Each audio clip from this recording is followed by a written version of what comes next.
ke fia o folo fom fatalo fal mai moanga tātou atunu le nei foi vaenga o le fiafi le ngata i Samoa nei ya so se vaenga o ke lope ma ua mai ai le fasalaunga le tātou EFKS TV ya swa poponga le tātou por kalame le LAUAO SINASINA por kalame fasoa le au matutua e o tātou matua ya me so tātou tua a lo latou silafia ma lo latou iloa ya ile soifuanga ya sona mua e manatu tātou por kalame e maua ia se awa onga tau mo tupulanga la lubao so tātou atunu na ia fiafi ya lea ua mātou vatas ya ma le fionga ia Toleafoa Segialii Tulolo ya o se tasi foi o tamali o le atunu ua ilonga ile le soifua ya ile tele foi o matati au ausia lea ua mo le bono tātou por kalame o LAUAO SINASINA ya e fai e foi sana saunuang ya a olon sa lava lea mo le mai moanga faafonga le tātou atunu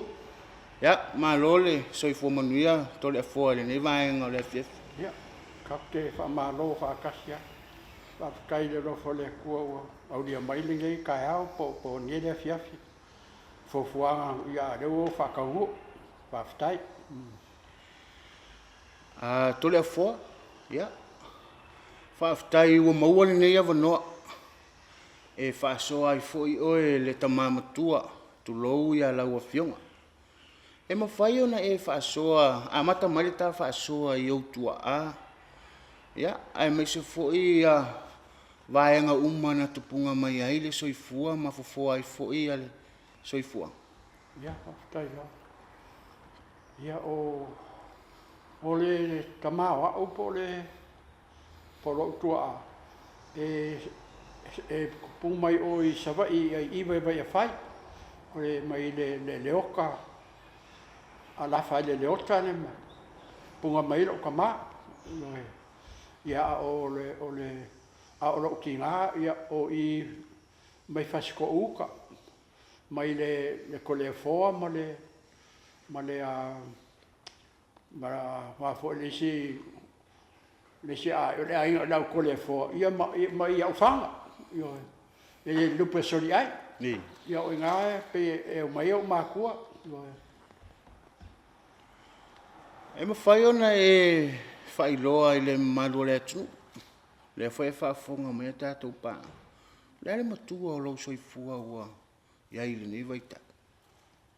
Ua o le whangau le 1942 pe o le ua o ke walu rua kai au le so iwa o maki. E a koe lo walu rua.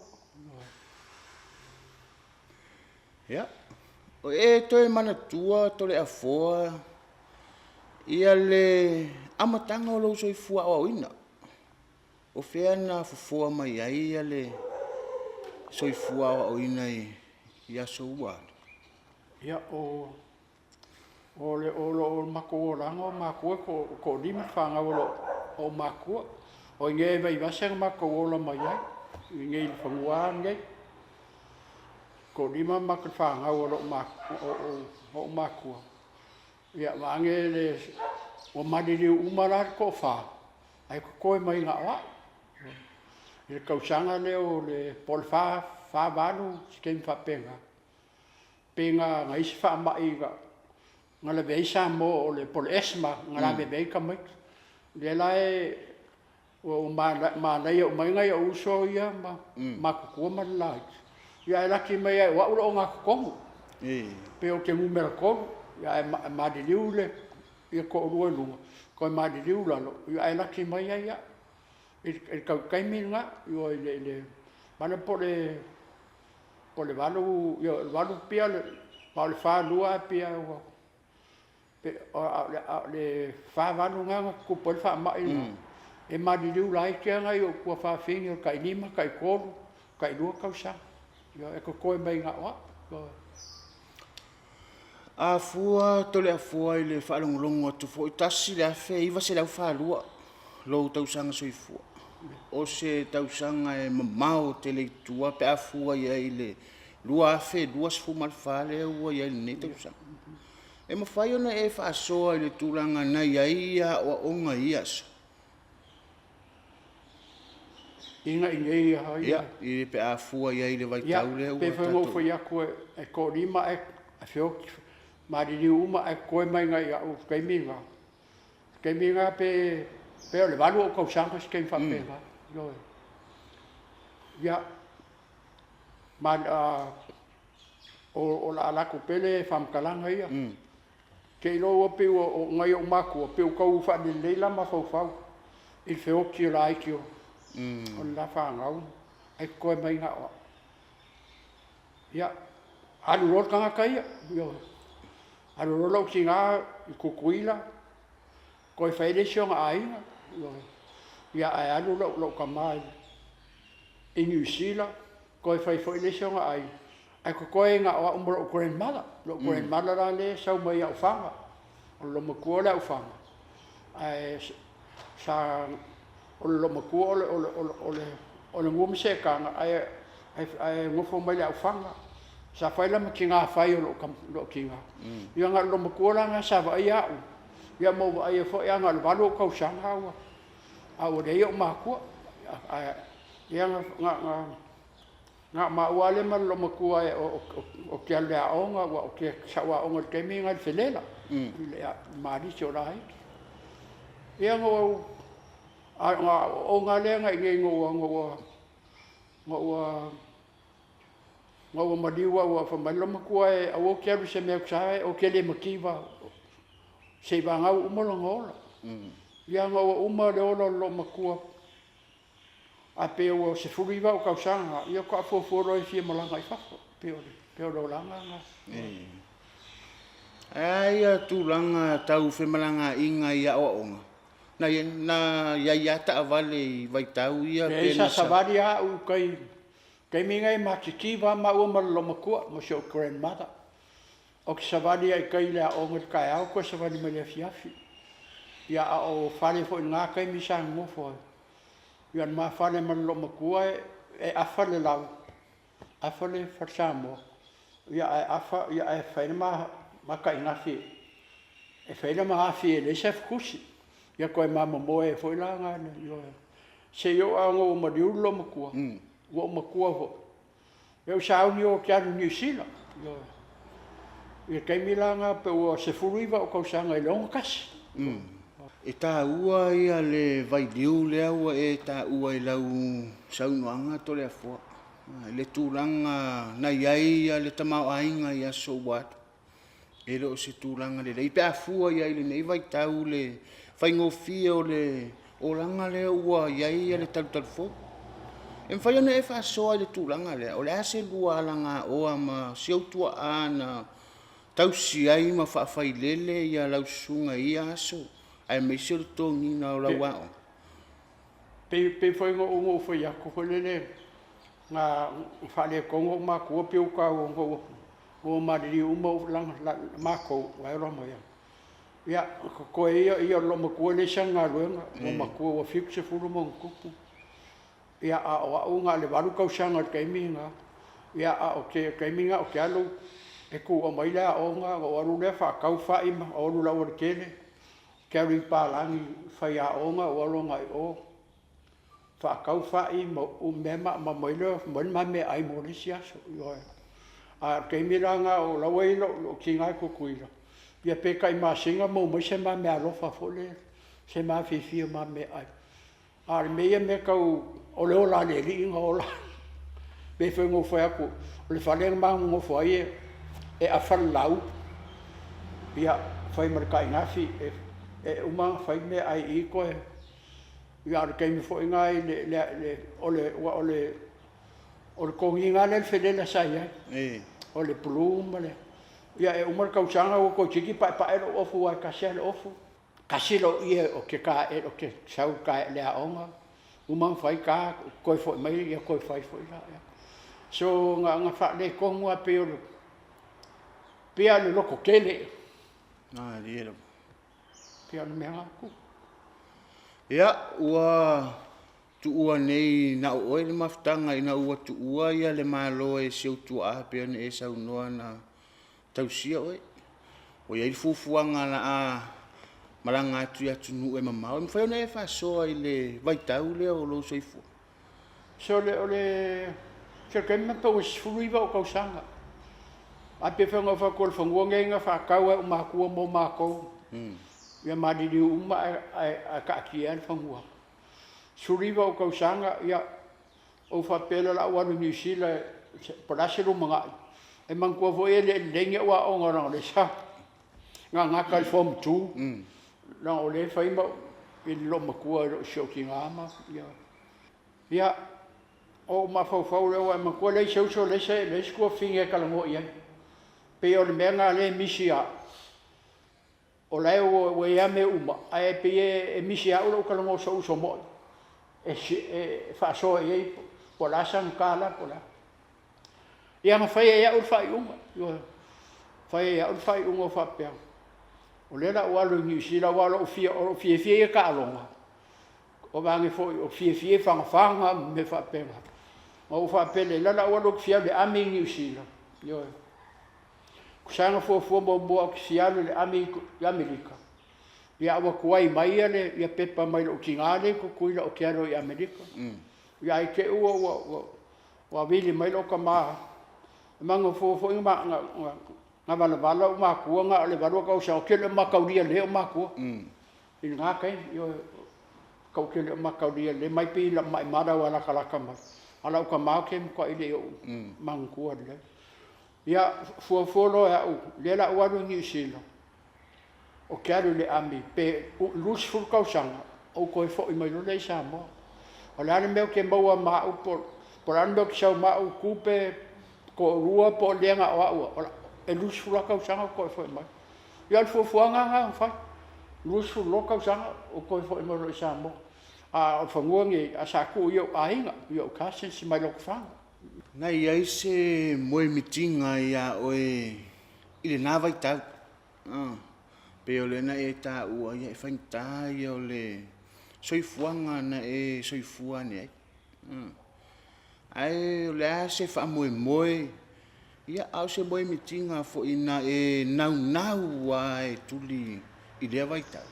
Ia pe fo o le wale me mo muanga nga fa pe umai ia o kasi mo o la le la o mo le o lo maku o le la o kang fa ka fo ngwa wa fo le le o ke ka fa wa maku le o ke sinko ia nga ka fa wa me la e ma fo ia ngo fo la ia a fa pe o ma di liu o ko fa fe mo uso la iki e le la se me la o kang wa sha la ngal me uma mako ku sa po ma di liu o fo ngwa uma mako ia ngalang o kuua lola e.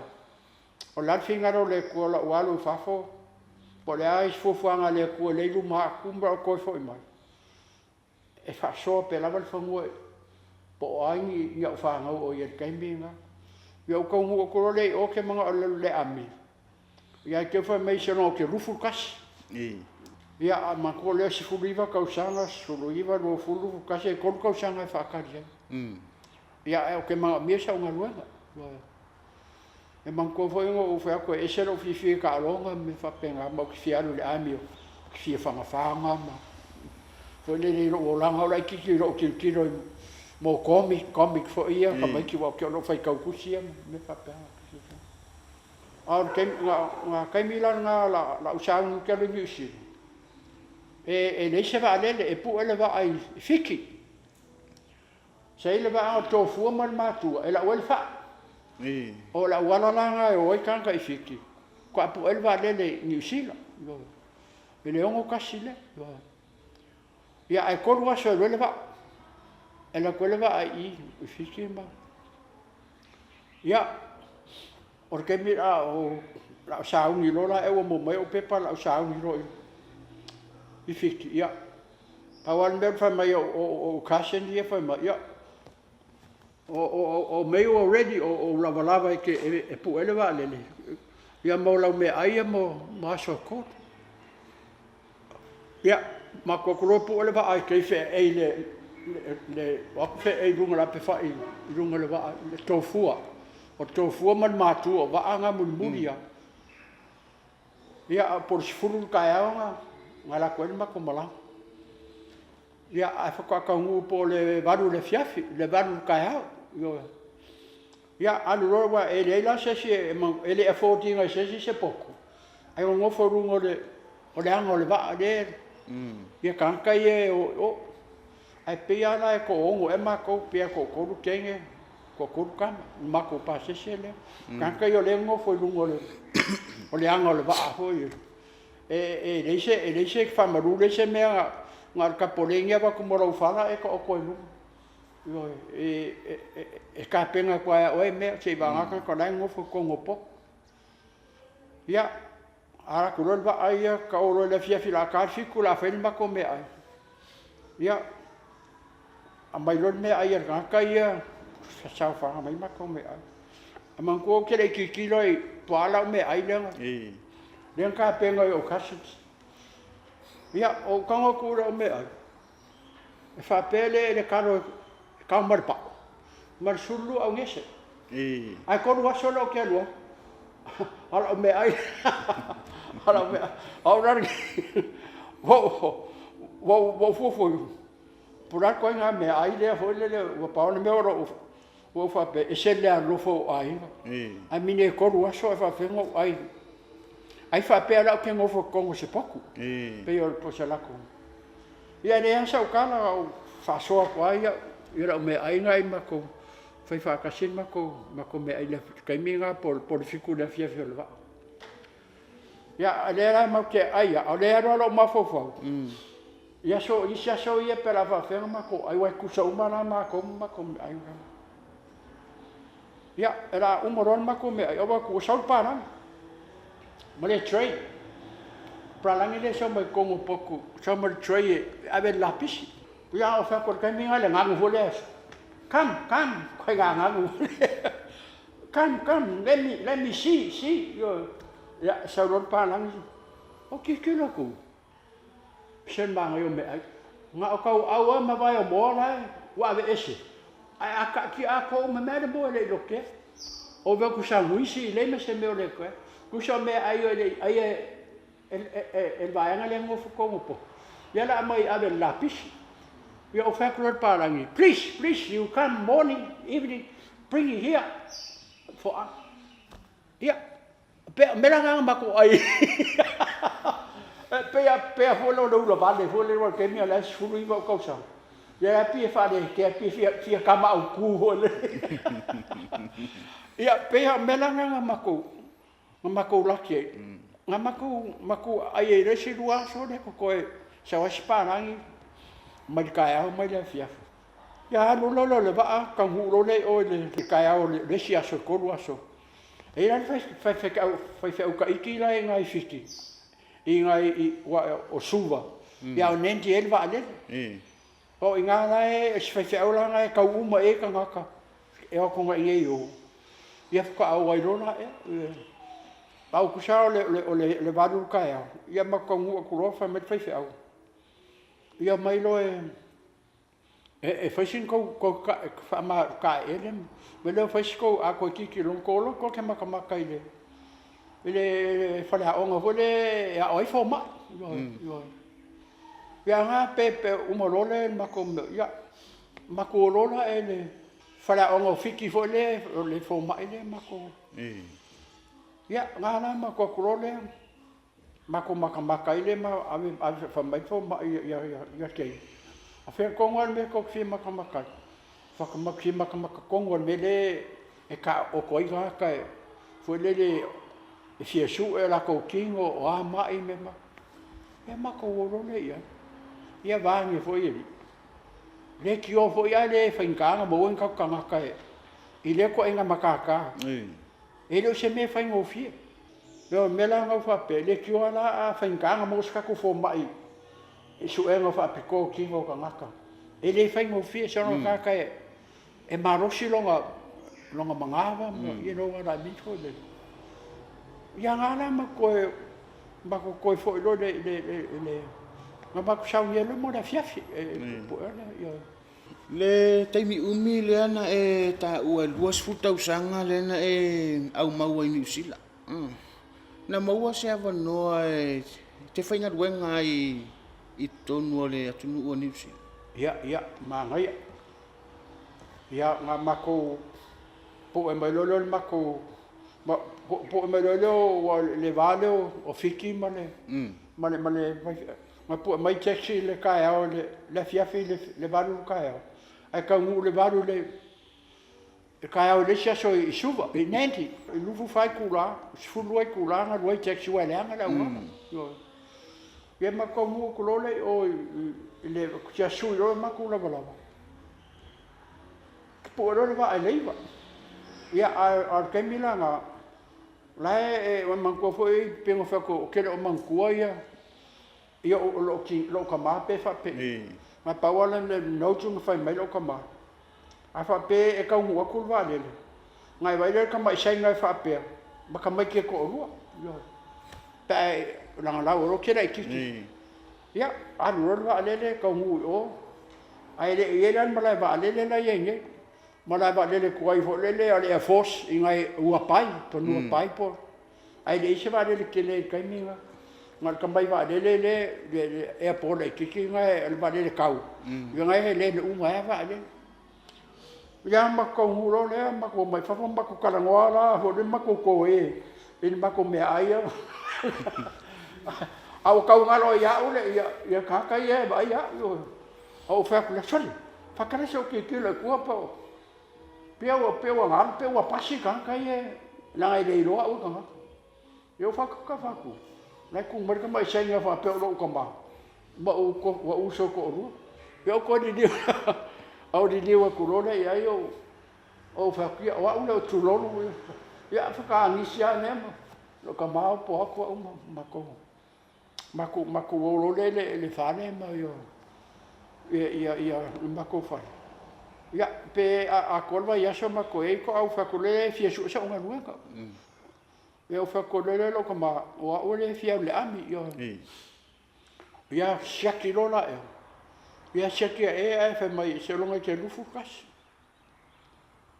fe ke lu fu kas ya fa mai le o le nga ruanga le fa fa simau o le fo le se sko nga me passe o fa ku le ai la e o ke le o nga luego te ma se be ka skula ki po se me ka leo me fa pe ai ke o fa sa la wa ku le va ngola o skula ki o me o VIP skula ki o le va ia ka ua mai fa fo le ko mo le ko o apala e lo la yo ya ma wa lo o va ngola o fa nga luenga la e ke lo wo ke mi wo rufu kasi ai mai le ami ko fa mai ia o fa ko le ia mali le wo mo runga le wo sa kingi ile ia wo ku mo ana yo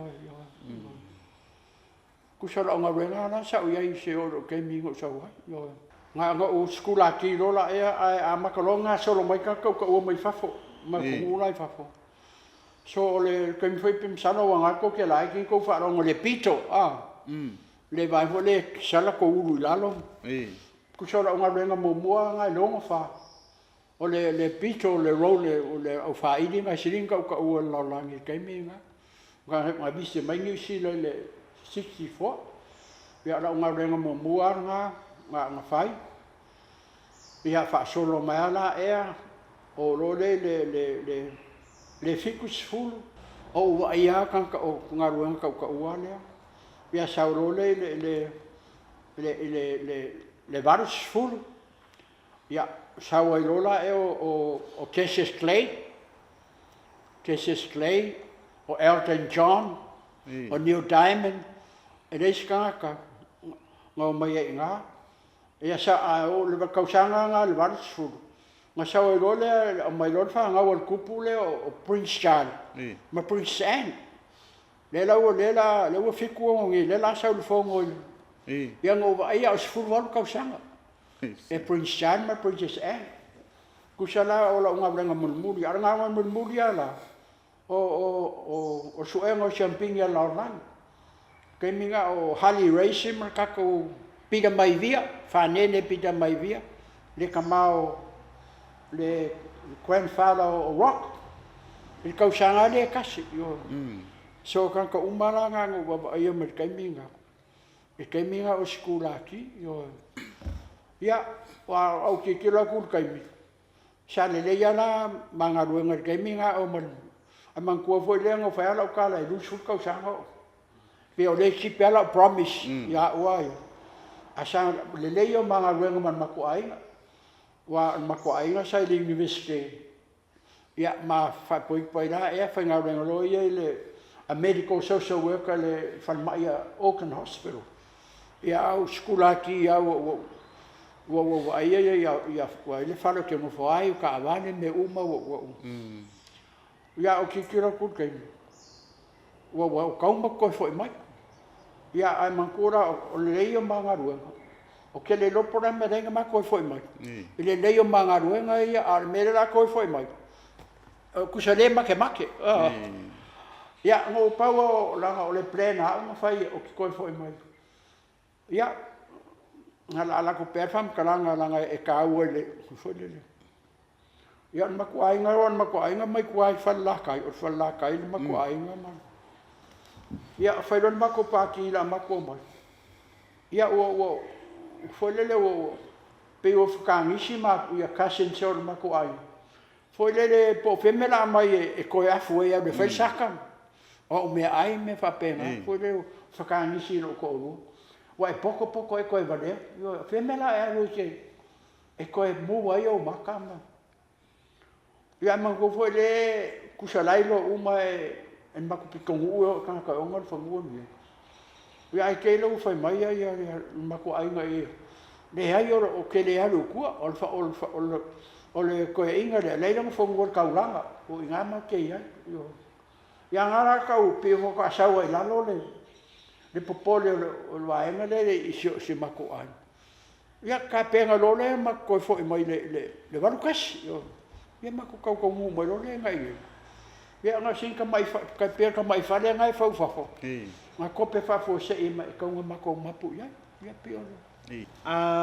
Fa long tu fo le ma tau fo le fa fonga anga le tu. Le turanga fo ina mautu wai a inga ia tunu mau tonu ni usil. Mfa yona e fa soa. Ai se wa e nau ia ole pene e saunua e umalu as futa usanga e to e foi mai ia ole pe o lau e sile mamaona ai na foi na e saunua ia e fai longa fisiti la se mafu anga wa e filifili ia e foto e fata nu ule foi mai tonu le duas futa usanga le pe ama ia a pe o menga pe o le e fai nkango ma ungo fongi mo ko ma fo foi le manga ruenga le fa penge o lawa ma minska o ma a pole me o la ma ko foi mai man ko foi la kala ngo o ke dei ngo ka ape o ma ko ma ngo fa le kongo ia la ma fa ma ia ma o foi la pe ia ma foi le ma fa o ki koe fo'i mai e a maile li wha maro skingo Samoa. E peila o le, pei o se misionga nga, kuri mai o le li. Foi le o se mea, o le mea ulewang fau le li. O ki koe fo'i mai fai. Fua le maangai o ia ka lengi nga mai le li ma mea nga mo mako. A wakia i umanga mea, pei o se missions. O ki koe fo'i mai e mai le fa malo skingo po le ola i Samoa pe o menga o pe a ngovo mama ko fo ole ko ile sa ola po kala yo a u ngofo la ko ma fo ke minge fo le ke minge le o ska ngo ngu mai ola e o suan me ma ke ola ka u se me ma ke ola ia fa lor ko nga au ainga ku ka ma a boka ke minga au le walo ma fo le e fa malo skingo le yo ia ma fa ia ma ko ngala au le iva kasi ma ko mai le ko ngati simasi alo ala e o le ma ko kapisi ku kama fa ka solo ia e alin fa ka ia ko io vai moso fa ka ia Emilio fo preachers kai e xa fa nga ma ko lua fa nga ma ko mai nga o kenge ko lua mai ka ila le empasai I sainga le sai perkangia fo e man mai ka ile e fai a mai si vai New South Wales le sau le Facebook o ma sai le au pepe o vai ngala nga sa se fa nga nga e o ave maku kamako maku kama fa ka ka ya fo ka ai le la o ki nga ra ke lo ye mau me au le ro ma fo fo ile fa malo skingo me o sa fa ia pe mela nga fo le wa ka mo was ka mau ai nga e fa I fa malo skingo pe nga kwa fa solo ko le nga o le varu le yo ele faingofie ia le soifuanga pe a whalongolongo atu I le tūranga na ia tunu e mamau. Ia au le fo'i woto e tau mai Samoa nei. Ia pe woto e fo'i ai tua ia le soifuanga. Toe tau mwhai ia ni tama ia tina e peo ne e tā uai. Fuara au aina ia e le woto e fo'i ai le o langa Samoa e toe whaatau.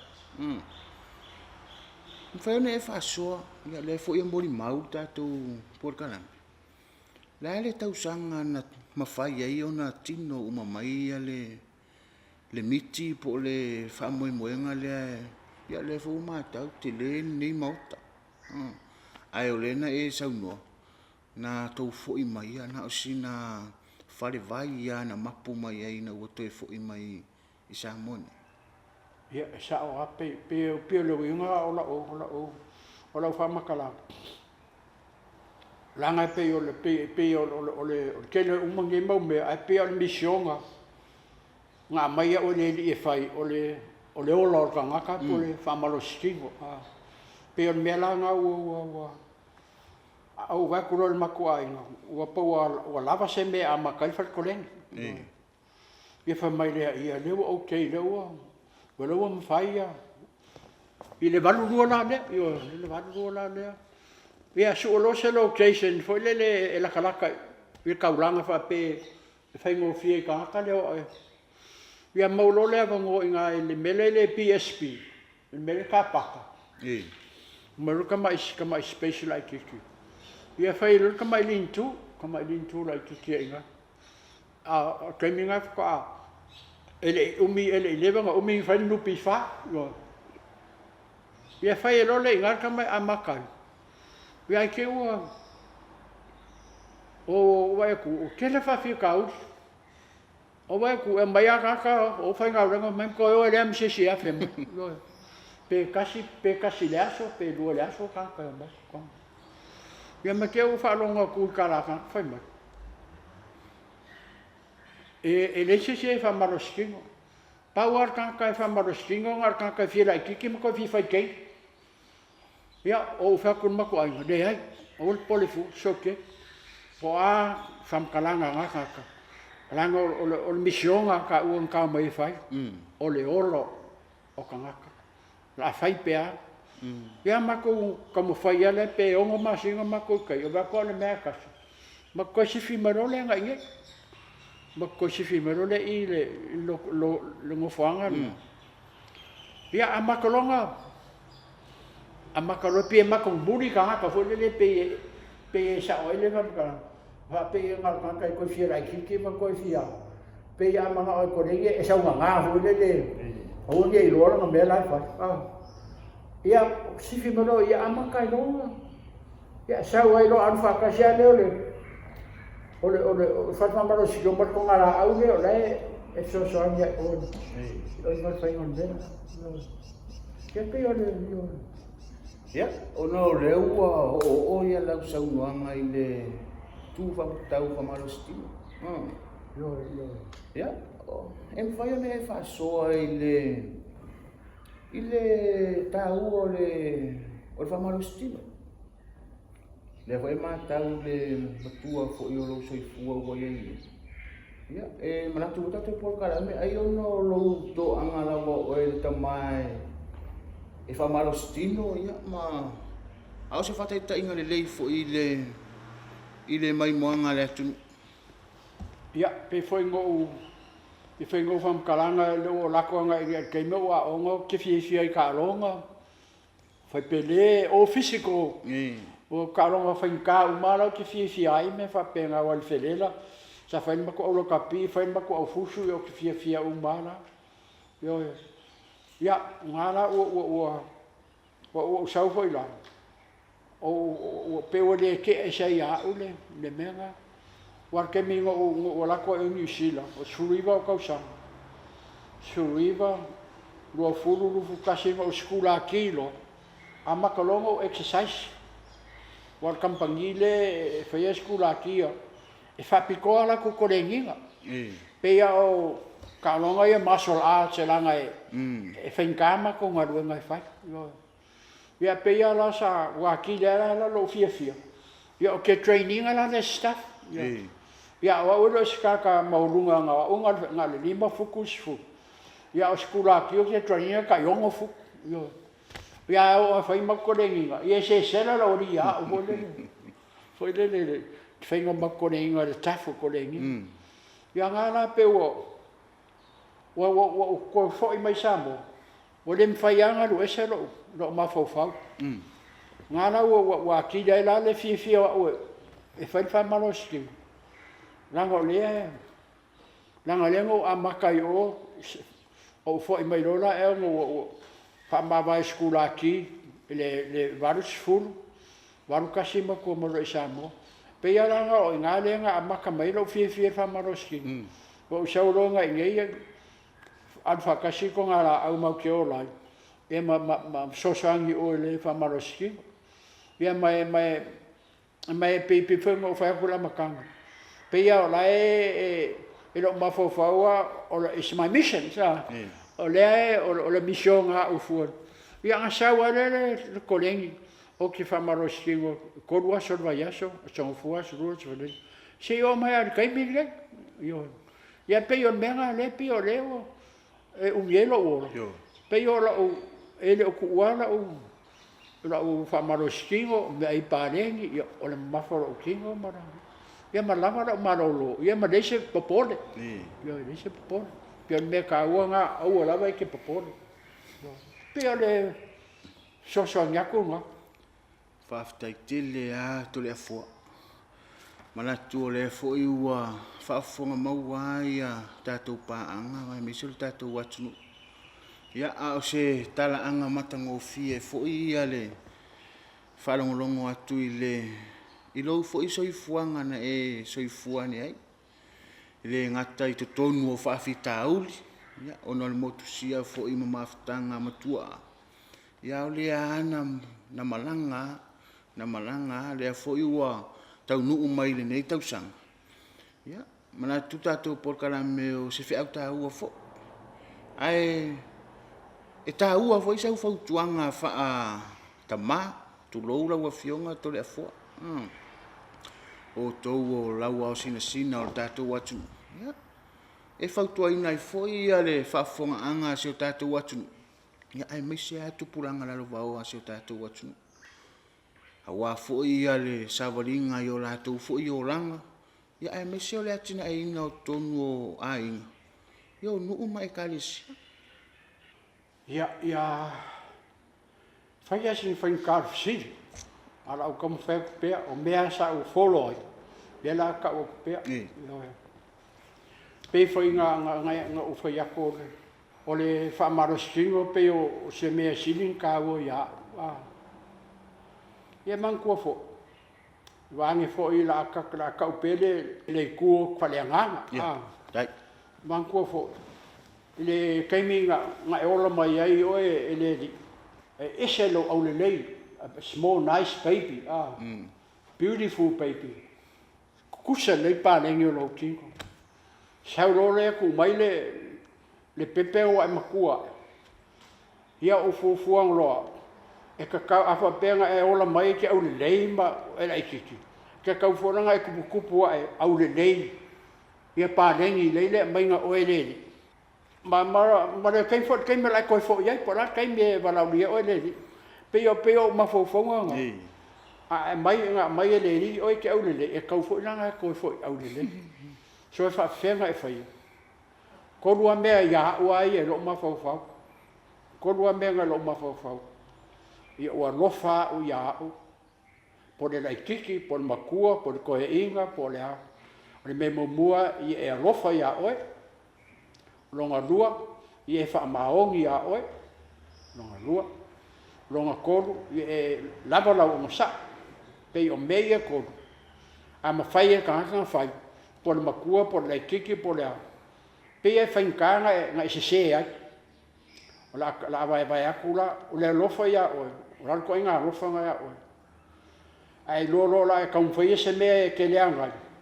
Ngai koe fo i mai lole le lofa ia oe. Ngai kaumwhai lole ke anu ese mai ai. O longa lua. A whawhenga e kau fia pele o lofa ia oe. Ia e wha maongi, po le lei po le angi e wha maongi ia. Sauron me siling whainka. O kofokofonga, o le onga sai. A whaapea la e ngā mawhainga o whaia mei e kolu ara inga o manengekeng. Le waru rua o kausanga, ma me umanga a mai le li a. A whaapea mawhainga o whaia mea ngai kolu. E mawhai fo inga e whaia. O a uma mea kupu leo langa keimi ngei. Whaafia kauri a inga, ka maa, whaangau maa. Ai le lo mea ngai kolu kangaka. Whainga lawa ngai make mistake. Whainga ka lawa ngai make mistake. Nanga lai ke lofa o ia oe. Ia lofa ia oe. E ke au lelei, au e ke whaapea. Ngai whaangau mai o e au lelei, e koe fo i hoi malei. A fo lai lesi mea me mulmuli au. O le kingo oe ngā mai eile a nganga leli.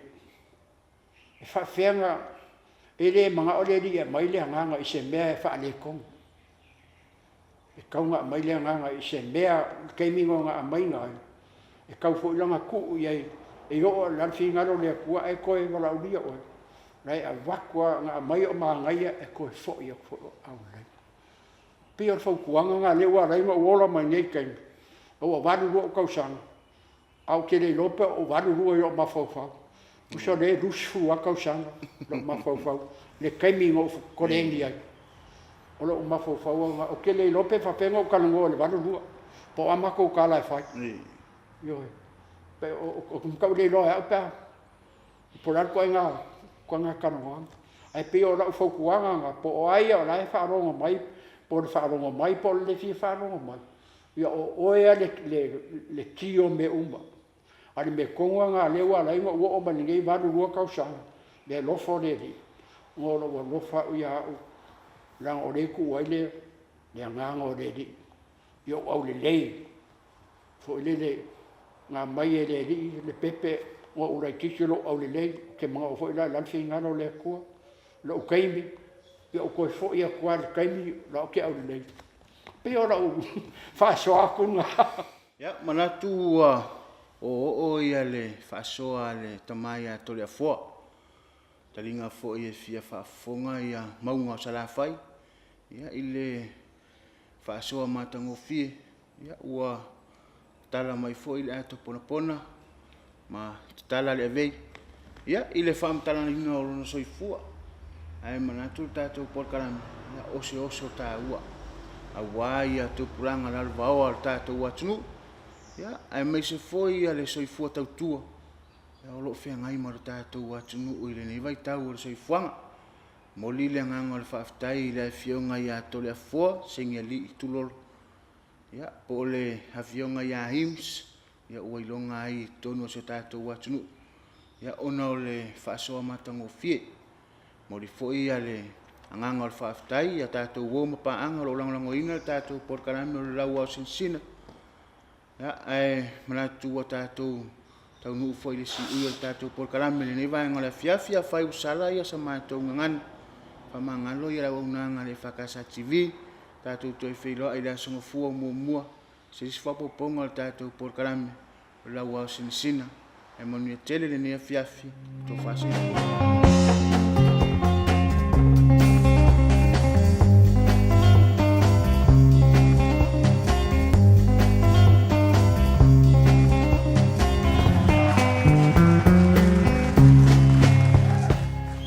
LAUAO SINASINA. Po asonga fua o vai aso taitasi i le itulae valu i le afiafi. Aua ni emisia.